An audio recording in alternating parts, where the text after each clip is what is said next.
Alam mo ba na sa Tagaytay Rotonda naganap ang unang parachute landing sa Pilipinas? Nangyari yan hindi para mag-shortcut o iwasan ng traffic. May mas malalim na dahilan kung bakit iyon nangyari. Mag-time travel tayo sa February 3, 1945. Mga sundalo ng 511 Parachute Infantry Regiment ng 11th Airborne Division ng US Army ang inatasang pumunta sa Tagaytay Ridge bilang bahagi ng Operation Shoestring. Isang misyon upang tulungang palayain ng Maynila mula sa Imperial Japanese Forces. Dito sa Tagaytay Ridge, sa lugar na tinatayang ngayon ay Tagaytay Rotonda, naganap ang unang parachute landing sa Pilipinas. Galing pa ang 11th Airborne sa matinding laban sa Leyte bago sila inatasang lumipad papuntang Luzon. Imaginein mo to, mula sa himpapawid ng Cavite at Batangas, isa-isang tumalo ng mga paratrooper dala ang tapang at pag-asang matapos ang digmaan. Ang plano, tuluyang bawiin ng Maynila mula sa Imperial Japanese Army. Sa southern route, Tagaytay ang naging daanan at drop zone patungong Maynila. Bukod sa mga paratrooper, ginamit din nila ang glider landings at iba pang paraan para maging mas flexible ang kanilang operasyon. Ngayon, isang simpleng historical marker ang nagpapaalala sa mahalagang pangyayaring yon. Medyo mahirap nga lang ma-access ng publiko para basahin ang marker, kaya karamihan ay walang ideya sa kwentong ito. Kung papalarin, sana'y magkaroon ng paratrooper na simbolismo dito at sana'y magsimula ito ng mga makabuluhang usapan at dagdag na awareness. Kaya sa tuwing dadaan ka sa Tagaytay Rotonda, may bago ka ng trivia na pwedeng ibahagi sa tropa. Isang kwento ng tapang ng mga paratrooper at ng buong hukbo ng mga sundalong lumaban sa bulubundukin ng Tagaytay. Isang tahimik pero makasaysayang bahagi ng ating kalayaan. Isang kwento ng kalayaan na literal na hulog ng langit. Sa tapat ng Sky Ranch Tagaytay, may isang lugar na sa unang tingin ay tahimik at nakatago. Pero kapag sinadya mo itong pasukin, mababakas ang literal na malalim nitong kwento. Sa una, parang ordinaryong memorial lang. Pero kapag lalapitan mo, makikita mo ang pangalan ng mga Pilipino at Amerikanong sundalo na matapang na tumindig laban sa Japanese Imperial Forces noong ikalawang digmaang pandaigdig. Mula September 1 hanggang December 25, 1941, dito nagtipon ang 41st Division ng Philippine Army na bahagi ng United States Army Forces in the Far East o USAFE. Pinamunuan nito ni Brigadier General Vicente Lim, isang war hero. At oo, si General Lim ay nakalagay sa 1,000 perang papel natin. Isang paalala ng kanyang kabayanihan.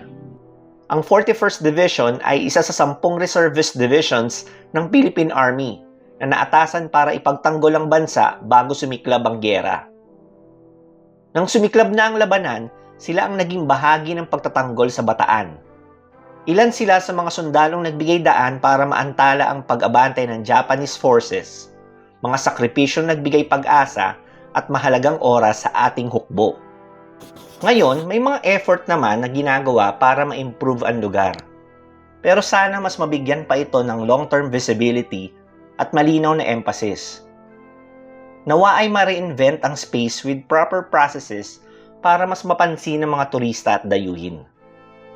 Sa ganitong paraan, mas marami ang makapagbigay pugay sa mga bayaning lumaban para sa ating kalayaan. Sa ngayon, pwede pa rin nating silipin ang lugar, and who knows, baka may kaanak ka na naging bahagi ng pagtatanggol sa ating inang bayan. Maraming paraan para makarating sa Tagaytay. At gaya namang rutang yan, ganon din ang kwento na pinagmulan ng lungsod. May alamat, may topografiya, at may kasaysayan. Isa-isahin nga natin. Una, mayroong urban legend na matagal nang ikinukwento ng mga taga roon. Noon daw ay may mag-amang nangangaso. Sa kasamaang palad ay biglang umatake ang baboy ramo at sa takot ng anak para sa buhay ng kanyang ama, napasigaw siya ng "Taga-Itay!" Yung sigaw daw na yon ay umalingaw-ngaw sa lambak at kagubatan. Narinig ito ng mga mangangahoy, mangangaso at mga kaingero. Paulit-ulit itong pinag-usapan ng mga tao.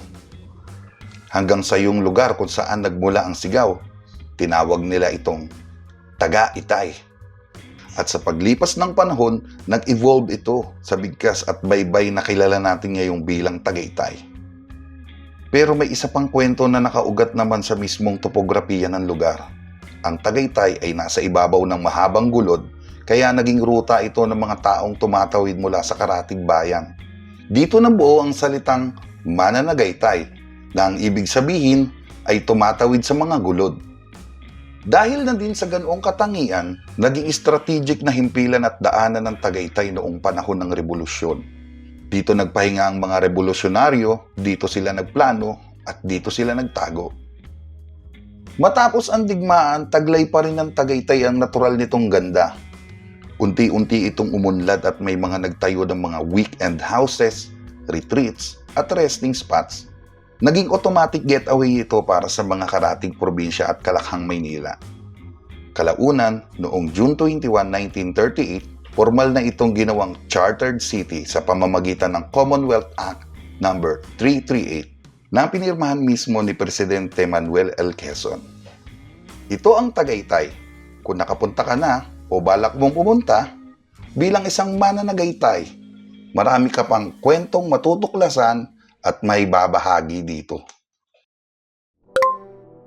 Sa tuwing umaakyat tayo sa People's Park in the Sky sa Tagaytay, lagi tayong nauunahan ng excitement para sa purpose na maranasan ang lamig ng hangin, ganda ng view, at mag-secure ng picture-perfect moments. Pero bago pa tayo makarating sa taas, may isang historical marker sa gedli ng entrance na madalas na hindi natin napapansin. Doon nakaukit ang pangalan ng isang tunay na anak bayan, si General Nicolas Gonzales Ilantin. Ipinanganak noong December 5, 1859 sa Tanawan, Batangas. Nahalal din siyang gobernadorcilyo ng Tanawan mula 1890 hanggang 1892. Pero nang sumiklab ang himagsikan, pinamunuan niya ang isang batalyon sa ilalim ni General Miguel Malvar. Nakasama rin niya sina General Juan Cailes at General Pio del Pilar. Napagtagumpayan nila ang mga laban sa Taal, Batangas at Santa Cruz, Laguna. Kinilala siya lalo na nang pigilan niya ang pagpasok ng puwersang Kastila sa Batangas.